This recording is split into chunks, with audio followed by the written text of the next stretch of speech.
your weekly sit-down with local agricultural leaders and businesses. This is Tailgate Conversations. Sponsored by Pinnaker Chevrolet. I guarantee that Goodmans vanilla is a staple in many homes throughout the area. But did you know that it's made right here in Marshfield, Missouri? Well, we are here to see it all take place and learn everything but the secret family recipe. Let's meet the now owners, Michelle and Mike. Thank you guys so much for letting us come hang out. Hi, Jamie. Thank you. Take me through to the very beginning and how you guys came to be part of the Goodman brand. Well, we decided we wanted to purchase a business, and Mike had worked in an industry where he was selling some food ingredients and had struck up a relationship with Robert Goodman, the third generation owner of Goodman Manufacturing. And I don't know, we just kept talking, and we loved the product. We had both grown up with the product, and it was a very low overhead business, and we were able to strike a deal. And that was about 16 years ago. So going back 16 years, it was founded in Carthage, correct? Yes. Right. So take me through the history of the Goodman brand and that secret kind of family recipe that goes back now almost 4 generations. Right. Yeah, well, we bought the company from Robert Goodman. It was his great-grandfather that purchased the recipe, I believe, in 1909. He didn't actually start making vanilla and trying to make a business of it until 1927, which is when our company was founded. And the company started business in Carthage, Missouri, and they actually made the vanilla in their home and worked out of their home. And the company didn't grow enough that they could actually make a living on it until about the 1950s. Going through the last over 100 years of Goodman's vanilla, bottling and branding looks very similar, and I'm sure the recipe is tried and true. Right. Yeah, that's our flagship product right there that you have in your hand, Jamie. It's our original vanilla, and it's a blend of pure vanilla and other ingredients. And folks around here think it's just the best ever. I mean, it has a wonderful aroma and taste. But we've kept our bottle glass. We put our product in a glass bottle with a metal cap, just like it was almost 100 years ago. The very first bottle you can see there has a cork in it. That was how they made it back in the 20s. But at a certain point, corks they weren't allowed to use them in bottles anymore. So anyway, but we updated our label in 2014, but we wanted to keep it with that old-fashioned retro look because that's just what it is. It's just pure goodness in a glass bottle. So what makes the recipe different, without getting away any secrets, but what makes it tried and true? Well, this is our number one item that you have. It's our double strength original vanilla. And it is double strength. It has pure vanilla as well as other natural and artificial ingredients.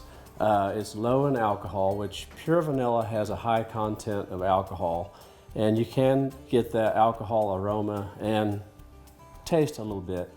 So this is low in alcohol. It's just more of a mild, mellow vanilla flavor. It's really nice. It's very aromatic. We have several pure products now as well. We have a pure vanilla and we have other pure extracts because so many people these days are very ingredient conscious, and we respect that, and we want to meet their needs as well. So now the big thing is going more natural. You know, everybody wants more all natural, and we're moving that direction. With a lot of our flavors in the past had been imitation, and now they're all pretty much, most of them are natural and artificial, but we're moving more toward natural with a lot of them, just to meet the demands of the customers. Right, and even colors. You know, our products look pretty with the colors in them, but these days a lot of people don't want colors in their products. So that's another change that we're making in 2020 is we're going to be removing the color from most of our products, or maybe leaving a small amount of a natural color, but we won't have the bright colors that we had in the past.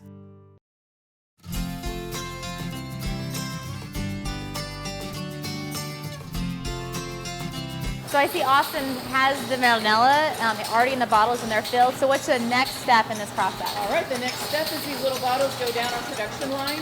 Austin places them on the belt, and they get the cap on first. Now this capping machine looks pretty old. Right. It's from the 1970s, and it was manufactured in New York City is where this piece of equipment was made. And when we bought the company, that was the only part of the system that was automated, was putting the cap on the bottle. So everything else was done by hand? Right, everything else was done by hand. Wow. They put the labels on the bottles by hand and of course box them up by hand. Now who is going through and quality control making sure that those are straight? I wouldn't want that job. Yeah. So they're capped. What's the next step in the The process? next step is the tamper-evident neckband is cut and dropped down onto the neck of the bottle. Okay. A little piece drops down, and then it goes through a heat tunnel to shrink that onto the neck of the bottle. And it looks like the last stop is Right. the iconic label. Yes, labeling is the last stop. We put on both a front and a back label. The specify date is stamped on the label, on the back label right here. The front label is put on the other side. And this is the trickiest part of the business, honestly, is getting the labels on straight. And we're pretty particular. So we have someone that sits down here, and the bottles come onto a revolving table. And we take these off by hand and inspect them to make sure that the date is stamped clearly and the labels are on straight. So you talked about running a lean crew with only 5 employees, but Austin behind us is one of those employees, and he's actually a Goodman and would be the 4th generation. That's right. Yeah, Austin is the great-great-grandson of J.W. Goodman, our founder. His uncle is the gentleman that we bought Goodman's from, Robert Goodman. So we're pretty tickled that Austin is with us. Austin actually started for us when he was in high school. When our plant was still in Carthage, Austin helped us out in the summers. Then he went into the Air Force after high school, came back and finished up college at MSU, and that's when we snagged him again. He started working for us part-time and then joined us full-time. So let's talk about the future. The Goodman legacy has been around for a very long time. Right. You know, and your family is not part of that. So what's the future for you guys? What's the future goals for the brand, the company here in the Ozarks? Right. We are very focused on growth right now. That's our big goal. Go ahead. Did you want to? We're just trying to get every customer we can, you know. We're trying to grow geographically, and we're trying to get more customers in the area that we're in. We're working with a lot of big retail store groups all over the country, and we're thinking and hoping that we're going to get some of those, in this year and in years to come. So I think you're going to see more and more Goodmans as time goes on, as far as just more of a dominant or prevalence. I think so too.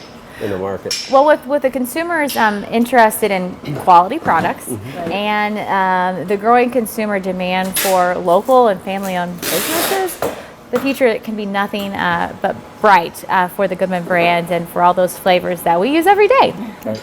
Right. Thanks, Jamie.